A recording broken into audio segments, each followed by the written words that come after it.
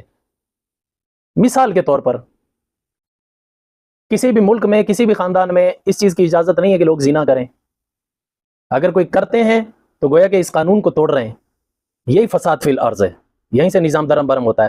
قتل کی کوئی مذہب کوئی خاندان اجازت نہیں دیتا کہ ناحق بلا وجہ کسی کو قتل کیا جائے، اگر کوئی کرتا ہے تو گویا فساد فی الارض کر رہا ہے، وہ کرنے والا ہے تو مسلمان ہی لیکن گناہ گار ہے، اس وجہ سے اس کے اوپر فاسق کا اطلاق ہوگا۔ وَيُفْسِدُونَ فِي الْأَرْضِ أُولَٰئِكَ هُمُ الْخَاسِرُونَ، یہی وہ لوگ ہیں جنہوں نے قیامت کے دن خسارہ اٹھانا ہے، نقصان اٹھانا ہے۔ نقصان کیا ہے ان کا؟ جہنم میں جائیں گے، صحیح سروس ہونے کے بعد آئیں گے، اب وہ پتہ نہیں ہے کب تک رہیں وہاں، تھوڑا بہت نقصان ہوگا بعد میں آ جائیں گے۔ خیر کیف تکفرون باللہ وکنتم امواتا فاحیاکم ثم یمیتکم ثم یحییکم ثم الیہ ترجعون، اے لوگو تم کیسے اللہ کا انکار کرتے ہو؟ میں نے بتایا تھا کفر کا معنی ہوتا ہے نعمت کی ناشکری کرنا بھی آتا ہے، کفر کا معنی حق کا انکار کر دینا بھی آتا ہے، یہاں دونوں معنی مراد ہو سکتے ہیں۔ تم اللہ کی کیسے ناشکری کرتے ہو؟ اللہ نے تمہارے اوپر کتنے احسان کیے ہیں، مثلا کنتم امواتا، تم مردہ تھے، یعنی باپ کی پیٹھ میں تم پانی کی شکل میں تھے، مردہ تھے، فاحیاکم، اللہ نے تمہیں زندہ کیا، تمہیں جیتا جاگتا انسان بنا کر دنیا میں بھیج دیا، ثم یمیتکم، پھر وہ اللہ تمہیں موت دے گا، ثم یحییکم، پھر دوبارہ تمہیں زندہ کرے گا، ثم الیہ ترجعون، پھر لوٹ کر تم نے اسی اللہ کی طرف جانا ہے۔ موت حیات اللہ تعالیٰ نے ایسا نظام بنایا ہے کہ ان کے ذریعے اللہ نے تمام مخلوقات کو اپنے قبضے میں لے لیا ہے۔ اگر یہ موت و حیات کا سلسلہ نہ ہوتا نا، موت نہ ہوتی تو ہر کوئی یہاں پر فرعون بنا ہوا ہوتا۔ اللہ تعالیٰ نے گویا کہ یہ لگام ڈالی ہے، موت اور حیات کی لگام ڈالی ہے ہر مخلوق کو، اسی کی وجہ سے وہ اللہ کے قبضہ قدرت میں جکڑا ہوا ہے، ورنہ اگر موت کا یہ سلسلہ اللہ تعالیٰ ختم کر دیتا ہر مخلوق بفری بھی ہوتی۔ وہ گلستان میں شیخ سعدی رحمۃ اللہ علیہ، شیخ سعدی رحمۃ اللہ علیہ ایک بہت بڑے اللہ والے گزرے ہیں، بڑی لاجواب حکایتیں تھی، حکایتوں پر مبنی ان کی کتاب ہے، عقل مندی پر مبنی ہے حکایتیں۔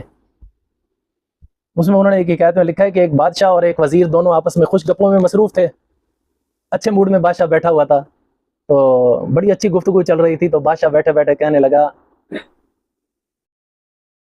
اگر این موت نہ بودے چے خوشبو دے، یار اگر یہ موت کا سلسلہ نہ ہوتا نا کیا ہی اچھا ہوتا، کیوں؟ میں بادشاہ ہوں تو وزیر ہے، نہ تو مرتا نہ میں مرتا، ہماری بادشاہی ہمیشہ کے لیے چلتی رہتی۔ تو وزیر بڑا عقل مند تھا، تو وہ کہنے لگا اگر این موت نہ بودے این بادشاہی بطورا کہ رسیدے، اگر یہ موت نہ ہوتی تو پھر بادشاہ سلامت آپ کے پاس بادشاہی پہنچتی کیسے، یہ تو بتاؤ، جو تم سے پہلا بادشاہ ہوتا وہ مرتا ہی نہیں، تجھے بادشاہ کون بناتا؟ تو اللہ تعالیٰ نے یہ ایک ایسا نظام بنایا ہے کہ اللہ تعالیٰ نے ساری مخلوقات کو اس کے ذریعے جکڑ لیا ہے۔ اللہ تعالیٰ اپنی قدرت یہ بھی ارشاد فرماتے ہیں وَالَّذِي خَلَقَ لَكُم مَّا فِي الْأَرْضِ جَمِيعًا، اللہ تعالیٰ وہ ذات ہے جس نے سب کچھ جو بھی آسمان و زمین میں وہ تمہارے لیے پیدا کیا، کس کے لیے؟ انسانوں کے لیے۔ ثُمَّ اسْتَوَىٰ إِلَى السَّمَاءِ فَسَوَّاهُنَّ سَبْعَ سَمَاوَاتٍ، پھر اللہ تعالیٰ زمین کی پیدائش کے پیدا کرنے کے بعد آسمان کی طرف، پھر اللہ تعالیٰ عرش پر استوا ہوا، قائم ہوا، پھر متوجہ ہوا آسمانوں کی طرف، تو ان کو 7 طبقات میں بنا ڈالا، 7 آسمان بنا دیا، وَهُوَ بِكُلِّ شَيْءٍ عَلِيمٌ، اللہ تعالیٰ ہر چیز کو جاننے والا ہے۔ اب یہاں پر آتا ہے لفظ ثم استوى الى السماء، اللہ عرش پر، اللہ آسمانوں پر قائم ہوا۔ ایک جگہ آتا ہے ثم استوى على العرش، اللہ عرش پر قائم ہوا۔ یہاں سے ایک عقیدہ ہے اہل سنت کا الگ ہے، شیعہ حضرات کا الگ ہے، اہل حدیثوں کا الگ ہے، اگر میں ڈیٹیل میں جاؤں گا نا تو وقت نہیں بچے گا، اس وقت کل انشاءاللہ اگر یاد رہا تو عرض کر دوں گا۔ اور بنیادی عقیدہ ہے، اس میں اکثر لوگ دھوکہ کھا جاتے ہیں، ہمیں اپنا عقیدہ صحیح رکھنا چاہیے اللہ کے بارے میں۔